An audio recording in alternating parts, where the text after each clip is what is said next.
আসসালামু আলাইকুম। আজকের বিষয় হচ্ছে বিসিএস প্রিলিমিনারির ভূগোল, পরিবেশ ও দুর্যোগ ব্যবস্থাপনা। আমরা ছোটবেলায় একটা কথা প্রচলিত কথা শুনতাম, যে পড়ে ভূগোল তার হয় মাথা গোল। না, বিসিএস প্রিলিমিনারির জন্য মাথা গোল পাগল হবে না। কারণ হচ্ছে ভূগোল, পরিবেশ ও দুর্যোগ ব্যবস্থাপনায় মাত্র মার্ক হচ্ছে 10। আর এই 10-এ 7 থেকে 8 মার্ক ক্যারি করার জন্য বা পাওয়ার জন্য আমাদেরকে তেমন একটা চেষ্টা করতে হবে না আলাদা করে। কারণ আপনি যদি বাংলাদেশ এবং আন্তর্জাতিক বিষয়াবলী ভালো করে পড়েন, তাহলে আমার মনে হয় না ভূগোলে 3 থেকে 4 ঘন্টার বেশি দিতে হবে। কারণ কি? বলি তাহলে। প্রথম কথা হচ্ছে আপনাকে এর আগে বলেছিলাম আপনাদেরকে, যেটা হচ্ছে যে বাংলাদেশ এবং পৃথিবীর ম্যাপ সম্পর্কে সম্যক ধারণা রাখা অত্যাবশ্যক।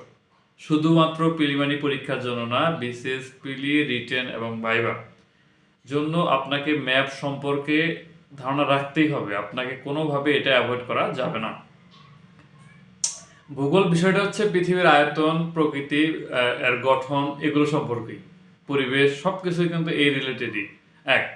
দ্বিতীয়ত কথা হচ্ছে, আপনি যদি বাংলাদেশ বিষয়গুলির যে ভূগোলের যে বিষয়গুলো, বাংলাদেশ বিষয়গুলির সেম অনেকগুলো বিষয় আছে, যেমন বাংলাদেশের নদ নদী, বাংলাদেশের কৃষি সম্পদ, হ্যাঁ, বাংলাদেশের ভূপ্রকৃতিক গঠন, এই যে পাহাড়গুলো। আন্তর্জাতিকের কি? আন্তর্জাতিকের বইয়ে আপনারা দেখবেন পরিবেশ সম্পর্কিত কিন্তু একটা অধ্যায় আছে, পরিবেশ বিষয়ক বিভিন্ন চুক্তি আছে। তো ওগুলো পড়লে বা বিভিন্ন দেশের পরিস্থিতি আছে আন্তর্জাতিকে, যেটা বলেছিলাম, ঠিক ভূগোল বইটাতে ঠিক একই কাহিনী, একই অবস্থা, একই সেম বিষয় নিয়ে লেখালেখি। তবে হ্যাঁ, ব্যতিক্রম কি বললাম, যেটা 3-4 ঘন্টা পড়লে না। 3-4 ঘন্টা জন্য আপনি কি পড়বেন? হ্যাঁ, 3-4 ঘন্টা এখানে কিছু ব্যতিক্রম আছে। ব্যতিক্রম কি? কিছু চ্যাপ্টার, যেমন দুর্যোগ ব্যবস্থাপনা, এটা কিন্তু আন্তর্জাতিক এবং বাংলাদেশ বিষয়গুলিতে নেই। এই দুর্যোগ ব্যবস্থাপনা আপনাকে সব কিছু পড়তে হবে। আর কি ব্যতিক্রম আছে? আর ব্যতিক্রম আছে এই যে বিভিন্ন দেশের ভূপ্রকৃতিক গঠন, যেমন মালভূমি, সমভূমি, এগুলো কিন্তু আবার অন্যান্য বইয়ে নাই, আন্তর্জাতিক কিংবা বাংলাদেশ বিষয়গুলিতে নেই। তারপর হচ্ছে বিভিন্ন শিলা, আগ্নেয়গিরি, এগুলি। তার মানে হচ্ছে আপনার মানে বাংলাদেশ এবং আন্তর্জাতিকের থেকে বেশি আলাদা কিছু নেই। এখন কথা হচ্ছে যে আসলে ভূগোলের জন্য আলাদা করে আর কি করতে হবে? আলাদাভাবে অবশ্যই নবম শ্রেণীর যে ভূগোল বইটা আছে, ওইটা অবশ্যই অত্যাবশ্যক। ভূগোলে ভালো করতে গেলে ওই পাঠ্য বইটা পড়তে হবে। তারপর কথা হচ্ছে পরিবেশ ও পরিবেশ বিষয়ক চুক্তি যে আছে, আন্তর্জাতিক যে চুক্তিগুলো আছে, হ্যাঁ, পরিবেশের মধ্যে যে চুক্তিগুলো আছে সেগুলো ভালো করে পড়তে হবে, কারণ এগুলো থেকে 1 মার্ক আসে। আবার পরিবেশের মধ্যে আছে গ্রিন হাউস ইফেক্ট।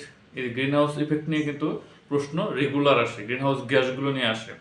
তারপর হচ্ছে আপনার দুর্যোগ ব্যবস্থাপনার যে চক্রটা আছে সেটা ভালো করে জানতে হবে। তারপর হচ্ছে আপনার মালভূমি, সমভূমির যে গঠনগুলো, সেগুলো ভালো করে জানতে হবে। আর একটা বিষয় আমি এখন আপনাদের আলাদা করে যেটা দেখাবো, সেটা হচ্ছে আমি এখানে একটা চার্ট করে নিয়েছিলাম। এখানে চার্টটা দেখা যাবে কিনা? চার্টটা হচ্ছে এরকম, যে ভূগোলে সাধারণত প্রশ্ন বেশি এসে থেকে প্রকৃতির গঠন, বাংলাদেশের বনভূমি, আবহাওয়া জলবায়ু খুবই ইম্পর্টেন্ট। যেমন হচ্ছে আপনার ওই যে বৃষ্টি কত ধরনের, তারপর হচ্ছে এই যে আমাদের এই বিভিন্ন ঋতুর, তারপর ঋতুভিত্তিক ফসল, এগুলো। তারপর সবথেকে বেশি প্রশ্ন আসে প্রাকৃতিক দুর্যোগ থেকে, তারপর দুর্যোগ মোকাবেলা থেকে। আবার নদী সাগর কিন্তু আমি যেটা বললাম, আন্তর্জাতিক এবং বাংলাদেশ বিষয়গুলি ভালো করে পড়লে এখানে আর পড়ার কিছু নাই। এই বেশি পড়া না, খুবই সিম্পল পড়া। আমি যেটা আলাদা করে নিয়েছিলাম ভূগোলে, মানে ভূগোলে বলতে গেলে সত্যিকার অর্থে ওই ধরনের আলাদা করে আপনাকে কোনো সময় দিতে হবে না।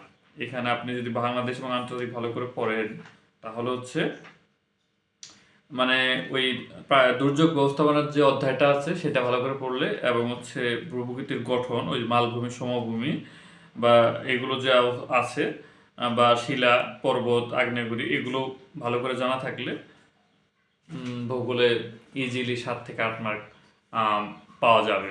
আর সাথে সাথে কিছু বিগত সালের প্রশ্ন দেখে নেবেন বিগতের। এনাফ। ধন্যবাদ। আর ভালো করে ম্যাপ প্র্যাকটিস করতে হবে কিন্তু।